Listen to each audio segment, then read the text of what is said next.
লক্ষ লক্ষ সাহাবায়ে কেরাম মিথ্যা বলেন নাই, কোটি কোটি উলামায়ে আহলে হকরা মিথ্যা কথা বলেন নাই।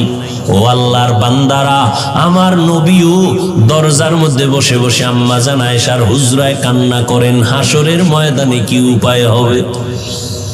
নবী যদি কান্না করতে পারেন, আপনার কপাল এত খারাপ কেন? আপনার চোখে কেন পানি নাই? জান্নাতের টিকিট পাইছেন 10 জন সাহাবা। আবু বকর রাতে নামাজে দাঁড়ায় কান্না করেন, আল্লাহর আদালতে কেমনে দাঁড়াবো? ও যুবক বাবারা, ও বৃদ্ধ বাবাজিরা, ও পর্দার আড়ালের মা বোনেরা, আমার মাওলার ভয় কি অন্তরে নাই?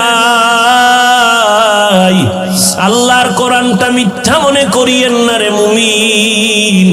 এক জাররা পরিমাণ গুনাহ নিয়ে কবরে গেলে শাস্তি ভোগ করা লাগবে, পালাবার উপায় নাই। হাসরের ময়দানে সূর্যের গরম সহ্য করা যাবে না রে বাবা। বিজ্ঞানীরা বলে জমিন থেকে 9,30,00,000 মাইল উপরে সূর্য। দিনের বেলা ছিল, রাতের বেলা নাই। এরপরে তো কেন গরম লাগে? ফ্যানের বাতাস সারা রাতে ঘুম আসে না, মশারি না টানাইলে ঘুম হয় না।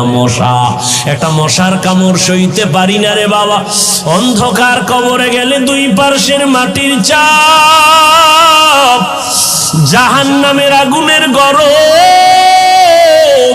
হাসরের ময়দানে সূর্যটা মাথার উপরে চলে আসবে। ওই সূর্যের গরমে মাথার মগজগুলো টাস টাস করে ফেটে যাবে।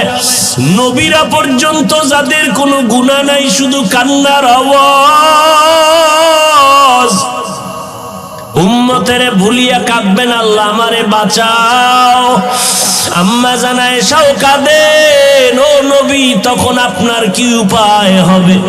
মায়ার নবী বলেন, আমি আল্লাহর আদালতে মাকামে মাহমুদে সিজদায় পড়ে কাঁদবো। সব নবীরা কাঁদবেন, আল্লাহ আমাকে বাঁচাও। আমি আখিরি নবী, একবারও বলবো না আল্লাহ আমাকে বাঁচাও। আমি সিজদায় পড়ে আমার মালিকের ডাকবো আর বলবো, হে মালিক, আমার উম্মতের বাঁচাও।